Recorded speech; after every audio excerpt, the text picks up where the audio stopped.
Sa ngalan ng Ama, ng Anak, at ng Espiritu Santo. Amen. Ang pagpapala ng ating Panginoong Jesucristo, ang pag-ibig ng Diyos Ama, at ang pakikipagkaisa ng Espiritu Santo, naway sumainyong lahat. At sumainyo rin. Sa hapag ng ating Panginoon, ngayong umagang ito, mga kapanalig, patuloy ho nating ipagdasal ang ating mga hinihiling sa ating Panginoon na may pagpapakumbaba. At ating dagdagan ang ating pananampalataya na sa tamang oras, panahon, pagkakalob ng Diyos ang ating mga panalangin. Kaya naman upang tayo maging marapat gumanap sa banal na pagdiriwang, aminin natin ang ating mga pagkukulang at nagawang pagkakasala.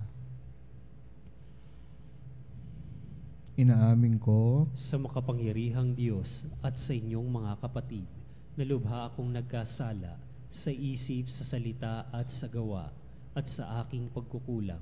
Kaya isinasamo ko sa mahal na Birheng Maria, sa lahat ng mga anghel at mga banal, at sa inyong mga kapatid, na ako'y ipanalangin sa Panginoong ating Diyos. Kaawaan tayo ng makapangyarihang Diyos, patawarin tayo sa ating mga kasalanan, patnubayan tayo sa buhay na walang hanggan. Amen. Panginoon, kaawaan mo kami. Panginoon, kaawaan mo kami. Kristo, kaawaan mo kami. Kristo, kaawaan mo kami. Panginoon, kaawaan mo kami. Panginoon, kaawaan mo kami. Manalangin tayo. Ama naming makapangyarihan, buong galak naming pinararangalan ang alaala ni Santa Escolastica. Ang pagtingin namin sa Kanya bilang huwaran sa katapatan ay magbunga nawa ng aming pagkakaroon ng maasahang pag-ibig sa aming paglilingkod sa iyo at sa pamumuhay sa walang maliw mong kagalakan. Sa pamamagitan ni Jesucristo, kasama ng Espiritu Santo, magpa sa walang hanggan. Amen. Pagbasa mula sa unang aklat ng mga hari. Noong mga araw na iyon, sumaisip ni Jeroboam na kung magpapatuloy ang dating kaugalian ng kanyang mga nasasakupan, malamang na manumbalik ang mga iyon sa angkan ni David. Ito ang sabi niya sa sarili, kapag ang mga taong ito'y hindi tumigil ng pagpunta sa templo ng Panginoon sa Jerusalem upang mag-alay ng mga handog, mahuhulog uli ang kanilang loob sa dati nilang Panginoon. Si Roboam, na hari ng Huda, at ako'y kanilang papatayin. Kaya nga, matapos makapagkuro-kuro ang bagay na ito, gumawa siya ng 2 toreteng ginto at sinabi sa bayan, huwag na kayong mag-abalang umahon sa Jerusalem. Narito, bayang Israel, ang inyong Diyos na humango sa inyo sa Ehipto. Inilagay niya ang isa sa Betel at isa naman sa Dan, at ang bagay na ito'y naging sanhi ng pagkakasala ng Israel. May mga pumunta sa Betel upang sambahin iyong una. Mayroon namang nagtungo sa Dan upang sambahin ang ikalawa. Nagtayo pa siya ng mga sambahan sa burol at naglagay ng mga saserdoteng hindi mula sa lipi ni Levi, kundi mga karaniwang tao lamang. Ginawa niyang pista ang 15 araw ng 8 buwan ng taon. Katulad ng kapistahang ipinagdiriwang sa Huda, naghandog siya sa dambana sa Betel, sa mga toreteng ginto na kanyang ginawa roon. At pinapaglingkod niya roon ang mga saserdoteng inilagay niya sa mga sambahan sa burol. Sa kabila ng ganitong mga pangyayari, hindi tumigil si Jeroboam sa kanyang masamang gawain. Patuloy pa rin siya sa paglalagay ng mga saserdoteng hindi mula sa lipi ni Levi. Sino mang may gusto ay ginagawa niyang saserdote ng mga sambahan sa burol. Dahil sa mga ginawang ito ni Jeroboam, kinamuhian ng Diyos ang kanyang sambahayan. Ito ang naging sanhi ng hindi niya pananatili sa pagkahari. Ang salita ng Diyos. Salamat sa Diyos. Panginoong masintahin ang bayan mo'y gunitain. Panginoong masintahin ang bayan mo'y gunitain. Nagkasala kami tulad ng ginawa ng aming magulang. Ang aming ginawa'y tunay na ditumpak, pawang kasamaan. Ang magulang namin nang nasa Ehipto, hindi alumana. Ang kahangahangang mga ginawa mo kanilang nakita. Panginoong masintahin ang bayan mo'y gunitain. Sa may bundok ng Horeb, doon ay naghugis niyong gintong baka. Matapos sumahugis ang ginawa nila'y kanilang sinamba. Ang dakilang Diyos ay ipinagpalit sa Diyos na nilikha, sa Diyos na baka na ang kinakain ay damong sariwa. Panginoong masintahin, ang bayan mo'y gunitain. Kanilang nilimot ang Panginoong Diyos, ang tagapagligtas, na yaong ginawa doon sa Ehipto'y kagilagilalas. Sa lupaing iyon ang ginawa niya'y tunay na himala. Sa dagat na tambo, yaong nasaksihan ay kahanga-hanga. Panginoong masintahin, ang bayan mo'y gunitain.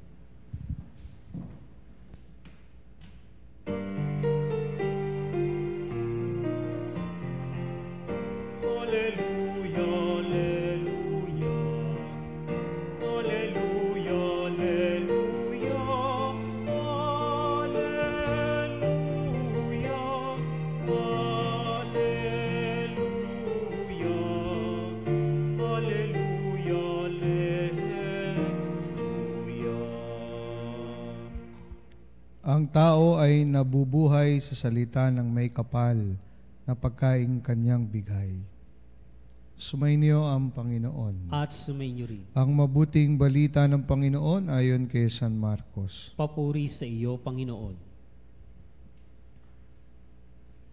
Noong mga araw na iyon, muling nagkatipon ng mga tao.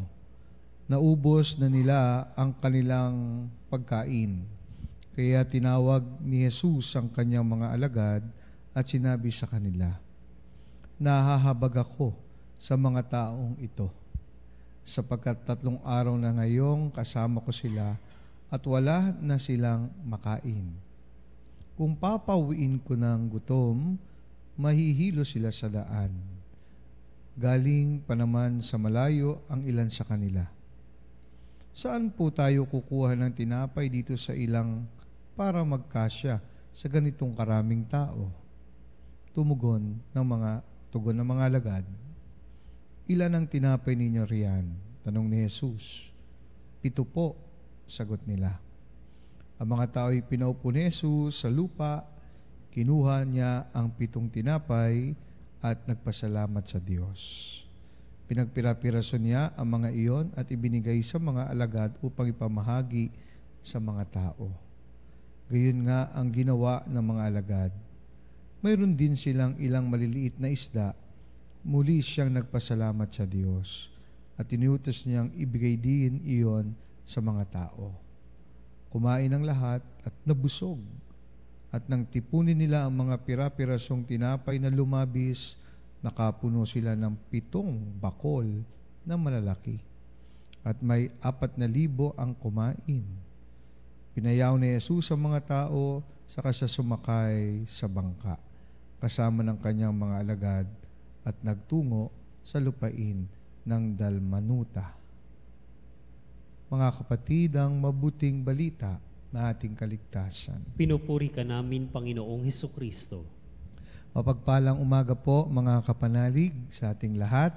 Sabado po, ngayong umagang ito.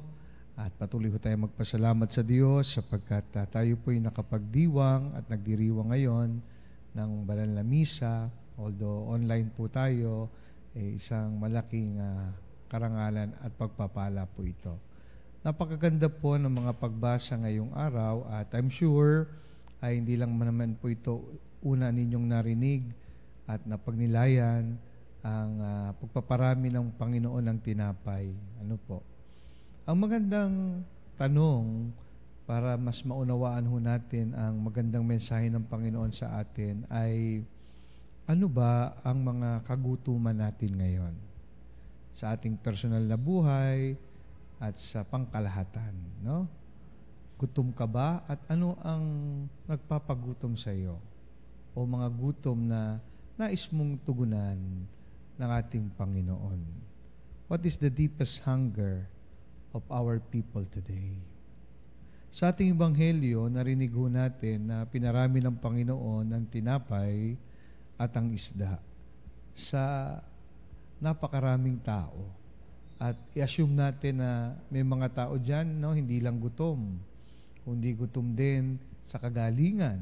Maraming may sakit.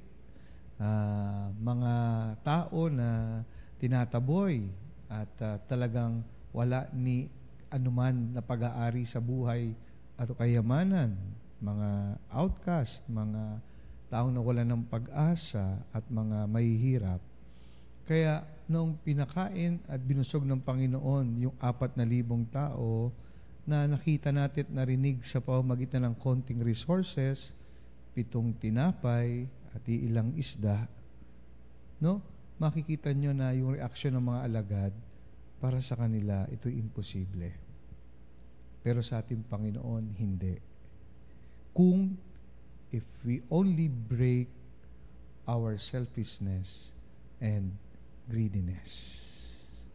Tingnan niyo po si Jesus nang makita ang mga tao, hindi inuna ang sarili. Hindi niya tinignan ang kanyang sariling gutom. Pero ang nakita niya, mga taong gutom at siya'y nahabag. Kapag tayo'y tumingin sa iba at tayo'y nahabag, yan ho magtutulak sa atin para lumabas sa ating pagiging makasarili, sa ating pagiging gahaman, sa ating pagiging madamot. Kaya kapag nakita natin ang ating mga kapanalig at kapatid, di ho ba, silang ating reference, ikay namumove with pity and do something for them. Because you break from your selfishness and greediness. Kaya nga yung sinabi ng Panginoon na 7 tinapay at isda ay sapat para mapatid ang gutom ng napakaraming tao. Ano po magandang mensahe sa atin, mga kapanalig? Nang tinanong ko po kayo kanina kung anong iyong gutom na gusto nyong maibsan at matugunan, lumapit tayo kay Jesus. Sapagkat si Jesus ang magbibigay at magpapatid ng anumang kagutuman na ating hinahanap sa buhay. He will feed us with bread of love. Kung naghahanap tayo ng pagmamahal, hindi natin ito maranasan, the Lord will feed us with His love.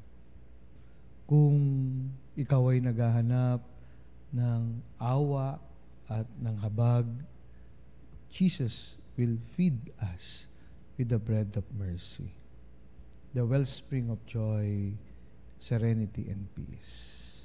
Kung nawawalan ka ng pag-asa at saysay sa buhay at naguguluhan, lumapit tayo sa Panginoon.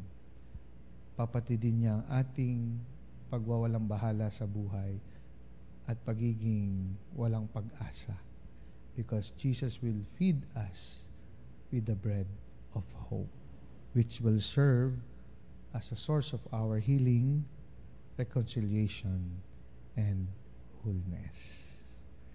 Kaya kung gusto natin na magkaroon ng milagro sa ating buhay at anumang kagutuman na hinahanap natin, lumapit tayo kay Jesus at papatidin ni Jesus anumang kagutuman ang ating ilapit at ihingi sa Kanya. Because He always looks us with compassion and love.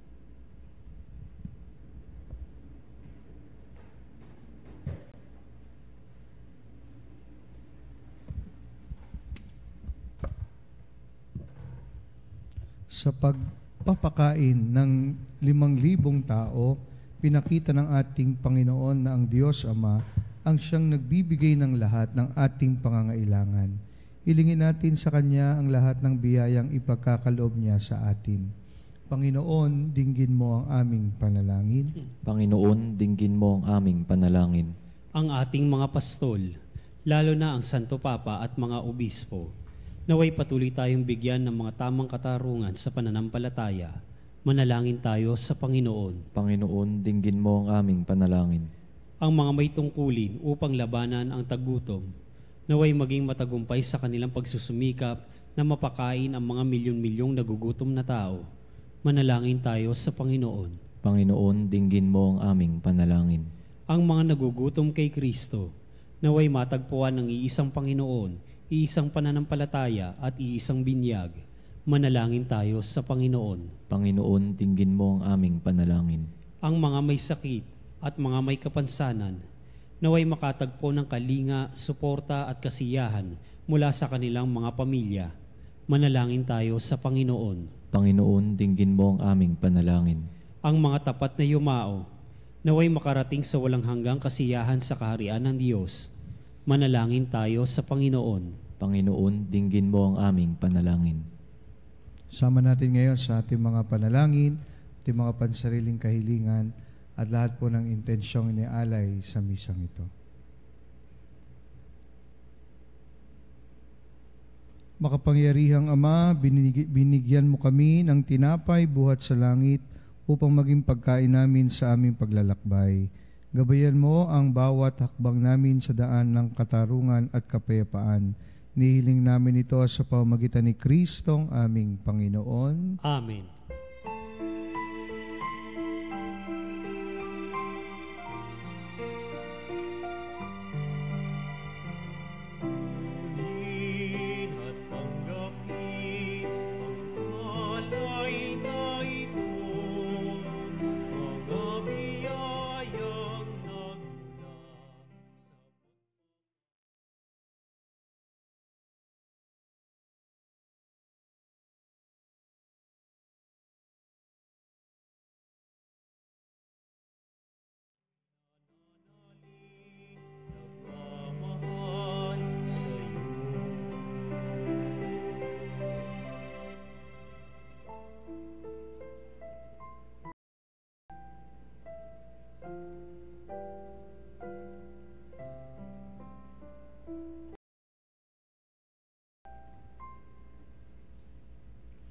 Manalangin kayo mga kapatid upang itong ating paghain ay kalugdan ng Diyos makapangyarihan. Tanggapin nawa ng Panginoon itong paghahain sa iyong mga kamay, sa kapurihan niya at karangalan sa ating kapakinabangan at sa buong sambayanan niyang banal. Ama naming lumikha, sa pagpapahayag namin sa iyong kadakilaan, ngayong ginugulita namin ang dalagang si Santa Escolastica, ang kalugod-lugod niyang kagitingan sa pamumuhay ay magpaging dapat nawang kalugdan mo ang aming mga alay. Sa pamamagitan ni Hesukristo, kasama ng Espiritu Santo, magpa sa walang hanggan. Amen. Sumainyo ang Panginoon. At sumainyo rin. Taas sa Diyos ang inyong puso at diwa. Itinaas na namin sa Panginoon. Pasalamatan natin ang Panginoong ating Diyos. Marapat na siya ipasalamatan. Ama naming makapangyarihan, tunay nga marapat na ikaw ay aming pasalamatan. Ngayong ikinagagalak naming may mga banal na tao na nagtatalaga ng sarili sa anak mong si Jesucristo upang ipamalas nila ang paghahari mo at maakit ang kapwa na manalig sa iyo. Ngayon sa amin ibinibigay ng iyong anak na minamahal ang kabanalang iyong taglay at angad mong kamtin ng tanan. Ito ang pinanggagalingang amin ngayong inililingon. Dito mo rin nais na kami makarating at humantong. Kaya kaysa ng mga anghel, nagsisiawit ng papuri sa iyo na walang humpay sa kalangitan, kami nagbubunyi sa iyong kadakilaan.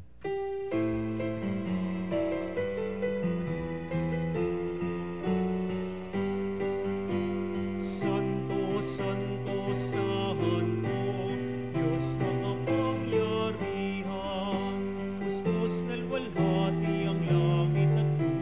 Hosana, Hosana sa kaitaas.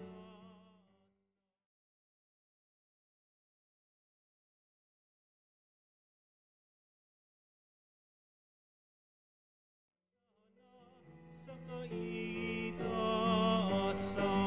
Hosana, Hosana sa kaitaasan.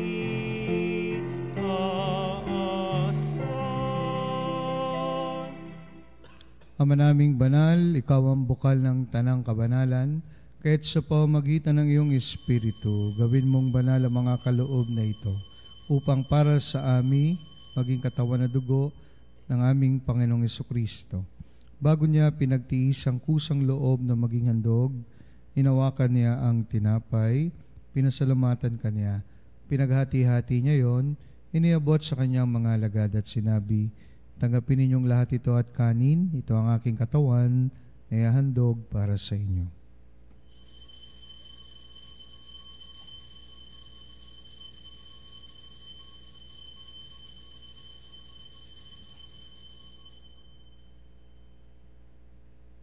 Gayun din naman nung matapos ang hapunan, ninawakan niya ang kalis. Muli kanyang pinasalamatan. Iniabot niya ang kalis sa kanyang mga alagad at sinabi, tanggapin ninyong lahat ito at inumin. Ito ang kalis ng aking dugo, ng bago at walang hanggang tipan. Aking dugo na ibubuhos para sa inyo at para sa lahat sa kapagpapatawad ng mga kasalanan. Gawin ninyo ito sa pag-alala sa akin.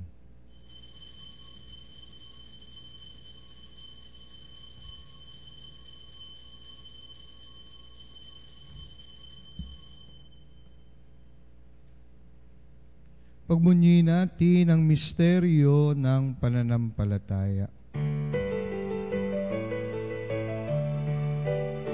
Si Kristo ay gunitain, sarili ay inihain, bilang pagkaitinumin, pinagsasaluhan natin, hanggang sa siya'y dumating, hanggang sa siya'y dumating.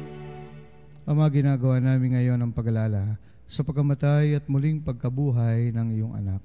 Kaya tinalay namin sa iyo ang tinapay na nagbibigay buhay at ang kalis na nagkakalob ng kaligtasan. Kami nagpapasalamat dahil kami yung minarapat tumayo sa harap mo para maglingkod sa iyo. Sinasamo namin kami magsalo-salo sa katawan at dugo ni Kristo, mabuklod sa pagkakaisa sa pamamagitan ng Espiritu Santo. Amalingapin mo ang iyong simbahang laganap sa buong daigdig. Puspusin mo kami sa pag-ibig. Kaysa ni Francisco na aming Papa at ni Honesto na aming Obispo at ng Tanang Kaparian. Alalahanin mo rin ang mga kapatid naming nahimlay na may pag-asang sila'y muling mabubuhay. Gayon din ang lahat ng mga pumanaw. Kawaan mo sila at patuloyin sa iyong kaliwanagan. Kawaan mo at pagintapatin kaming lahat na makasalo sa iyong buhay na walang wakas. Kaysa ng Malabirheng Maria na Ina ng Diyos, nakabiyak ng puso niyang si San Jose, kaysa ng mga apostol at ng lahat ng mga banal na namuhay dito sa daigdig ng kalugod-lugod sa iyo. May pagdiwang nawa namin ang pagpupuri sa ikararangal mo sa pamamagitan ng iyong anak na aming Panginoong Jesucristo. Sa pamamagitan ni Kristo, kasama niya at sa Kanya, ang lahat ng parangal at papuri ay sa iyo, Diyos amang makapangyarihan, kasama ng Espiritu Santo, magpa sa walang hanggan.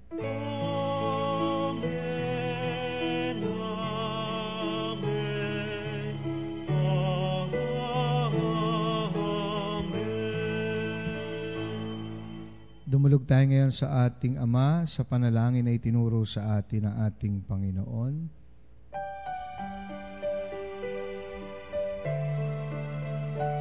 Ama namin, sumasalangit ka, sambahin ang ngalan mo.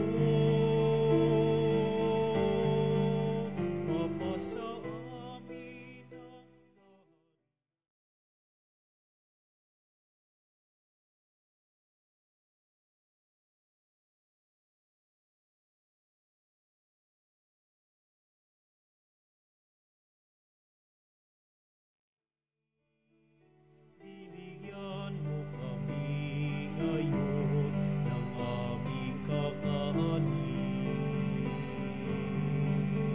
sa bawat araw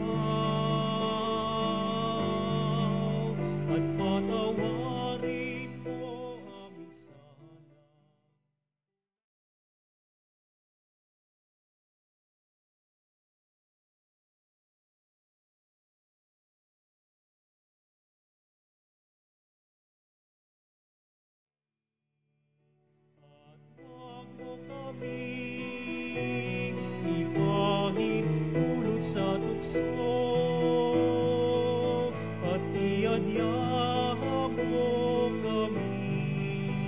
sa lahat ng masama. Inihiling namin kami adya sa lahat ng masama, pagkalooban ng kapayapaan araw-araw, iligtas sa kasalanan, at ilayo sa lahat ng kapahamakan, samantalang aming pinananabikan ng dakilang araw ng pagpapahayag ng tagapagligtas naming si Yesu Kristo. Sapagkat sa iyo ang kaharian at ang kapangyarihan at ang kapurihan magpakailanman. Amen. Panginoong Yesu Kristo, sinabi mo sa iyong mga apostol, kapayapaan ang iniwang ko sa inyo, ang aking kapayapaan ang ibinibigay ko sa inyo. Tungyan mo ang aming pananampalataya at huwag ang aming mga pagkakasala. Pagkalooban mo kami ng kapayapaan at pagkakaisa ayon sa iyong kalooban. Kasama ng Espiritu Santo, magpa sa walang hanggan. Amen. Kapayapaan ng Panginoon ay laging sumainyo. At sumainyo rin. Magbigayan po tayo ng kapayapaan sa isa't isa. Peace be with you all. Peace be with you.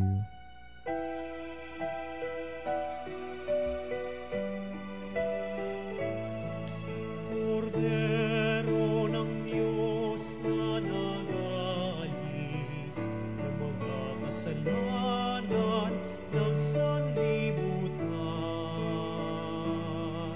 maawa ka sa amin.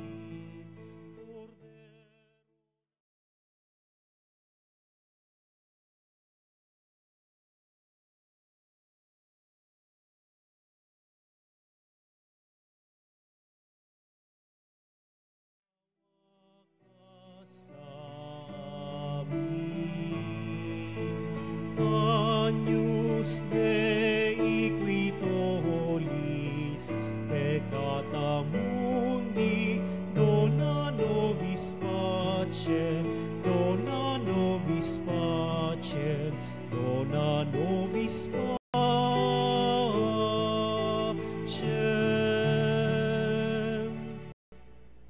Mga kapatid, narito si Jesus, ang kordero ng Diyos, na nag-aalis sa mga kasalanan ng sanlibutan. Mapalad tayong lahat na inaniyahan sa kanyang banal na piging. Panginoon, hindi ako karapat-dapat na magpatuloy sa iyo, ngunit sa isang salita mo lamang ay gagaling na ako. Katawan na dugo ni Kristo, naway magatid sa atin sa buhay na walang hanggan. Katawan ni Kristo. Amen.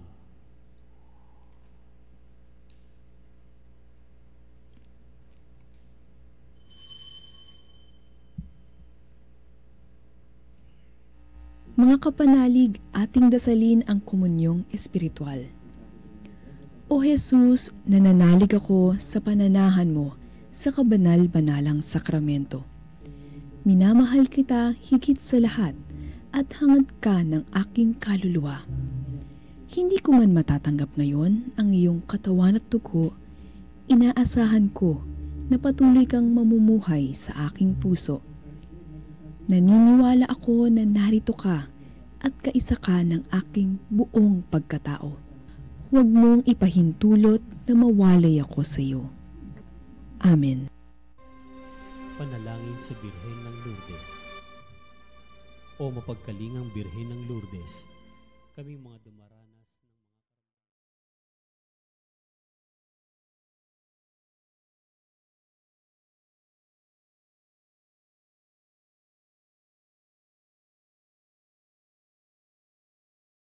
at sa buong mundo. Taglay ang maalab na pananampalataya at pamimintuho. Kami buong kababaang loob na sumasamo sa iyo para sa aming mga kapatid na may karamdaman. Yamang tunay na marami ang gumaling dahil sa pamimintuho sa iyo, mangyaring gumawa ka ng isa pa.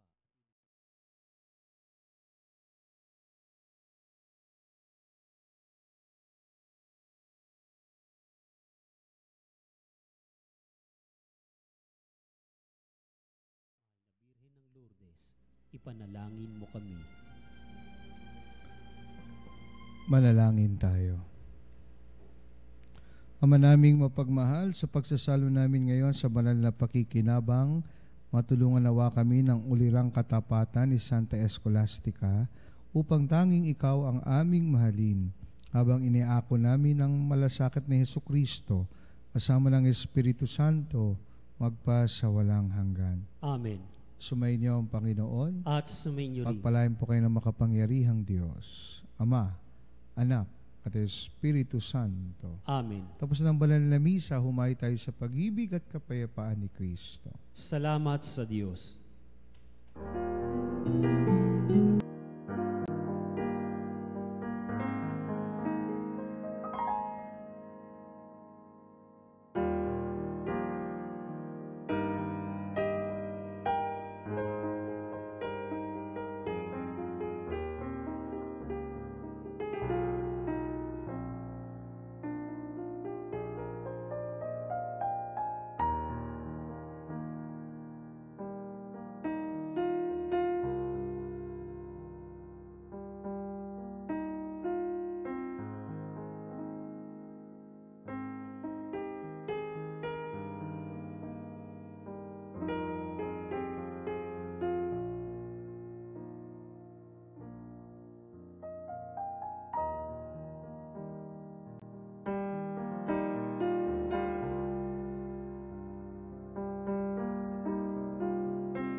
Salutaris Hostia, Ecce Christus Bella Premur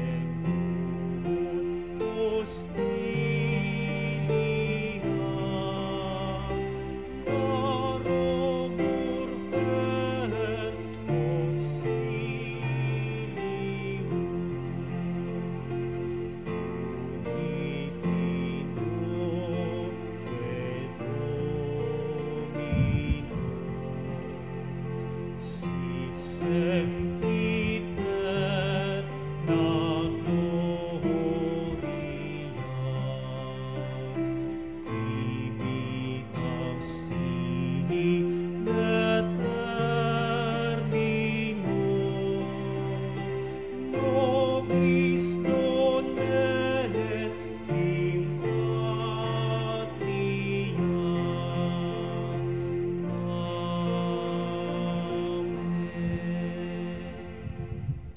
Mga kapanalig, bilang isang bayang tinawag ng Ama kay Hesukristo na pinagbuklod sa isang katawan, tayo manikluhod at sumamba sa Panginoong Hesukristo sa kabanal-banalan na sakramento sa altar.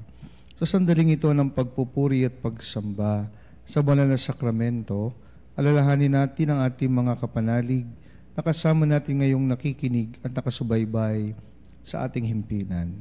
Lalong higit ang ating mga may sakit at ang mga nakaratay sa banig ng karamdaman, ang mga nasa pagamutan at kanilang tahanan.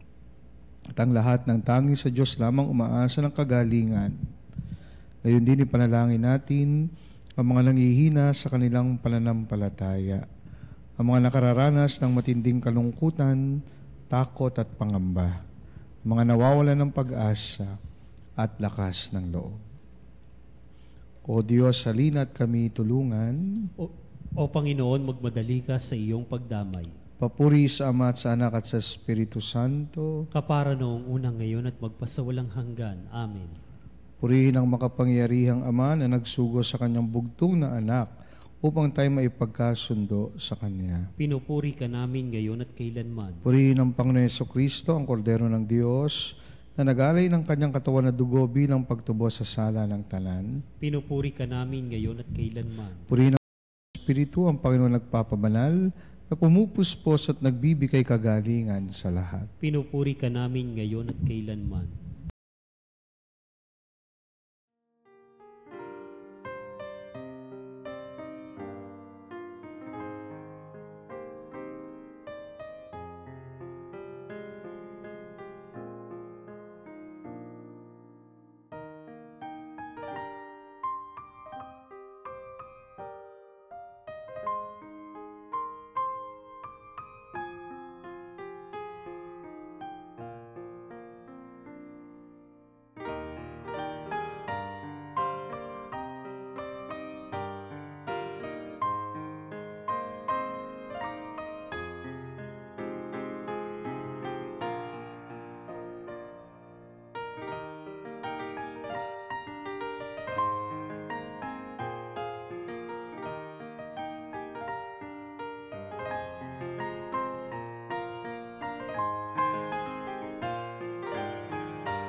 Langin ng pagbabasbas. Makapangyarihang Diyos na walang hanggan, Ikaw ang aming Panginoon at butihing Ama. Sa iyong pagpapala, ipagkaloob mo ang lakas sa aming kahinaan. Tunghayan mo po na may kagandahang loob ang iyong mga lingkod na may sakit at karamdaman. Ang mga nababalisa at nawawala ng pag-asa, ang mga natatakot at nalulumbay, ang mga may mga matinding problema at pinagdaraan ng hirap sa buhay, ang mga nasa bingit ng kamatayan. Pagalingin at alawin mo po sila sa kanilang mga karamdaman at ibalik sa kalusugan at kapanatagan ng loob upang mabati nila ang iyong kabutihan. At sila'y magpasalamat sa iyong banal na pangalan, hinihiling namin ito sa pamamagitan ni Kristong aming Panginoon. Amen. Pangwakas na panalangin. Panginoon, nagsusumamo kaming dalawin ang tahanang ito at alisin mula rito ang lahat ng mapanirang kapangyarihan ng kaaway. Manahan hawa rito ang iyong mga anghel na banal upang panatilihin kami sa kapayapaan at sumamin nawang lagi ang iyong pagpapala. Inihiling namin ito sa pamamagitan ni Kristong aming Panginoon. Amen. Gawa na nawa tayo ng makapangyarihang Diyos ng kapanatagan ng loob at mapayapang buhay. Amen.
Panem di cielo, pristitis Dieis.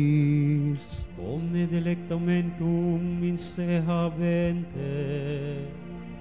Oremus, Deus qui nobis sub sacramentum mirabili, passiones tuae memoriam reliquisti, triviuque sumus, et nos corporis et sanguinis tui sacra mysteria venerari, ut redemptionis tuae fructum, in nobis and iuder sinciamus, quid vivis et regnas in saecula saeculorum. Amen.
Purihin ang kanyang banal na pangalan. Purihin ang kanyang banal na pangalan. Purihin si Jesucristo, Diyos na totoo at tao namang totoo. Purihin si Jesucristo, Diyos sa totoo at tao namang totoo. Purihin ang ngalan ni Jesus. Purihin ang ngalan ni Jesus. Purihin ang kanyang kabanal-banalang puso. Purihin ang kanyang kabanal-banalang puso. Purihin ang kanyang kamahal-mahalang dugo. Purihin ang kanyang kamahal-mahalang dugo. Purihin si Jesucristo sa banal na sakramento sa altar. Purihin si Jesucristo sa banal na sakramento sa altar. Purihin ang Espiritu Santo, ang mga aliw. Purihin ang Espiritu Santo ang mga aliw. Purihin ang dakilang ina ng Diyos, si Maria Santissima. Purihin ang dakilang ina ng Diyos, si Maria Santissima. Purihin ang kalinis-linisang paglilihi sa Kanya. Purihin ang kalinis-linisang paglilihi sa Kanya. Purihin ang kanyang maluhating pag-aakyat sa langit. Purihin ang kanyang maluwalhating pag-aakyat sa langit. Purihin ang ngalan ni Maria, Birhen at Ina. Purihin ang ngalan ni Maria, Birhen at Ina. Purihin si San Jose ang kanyang kalinis-linisang esposo. Purihin si San Jose ang kanyang kalinis-linisang esposo. Purihin ang Diyos sa kanyang mga anghel at mga santo. Purihin ang Diyos sa kanyang mga anghel at mga santo.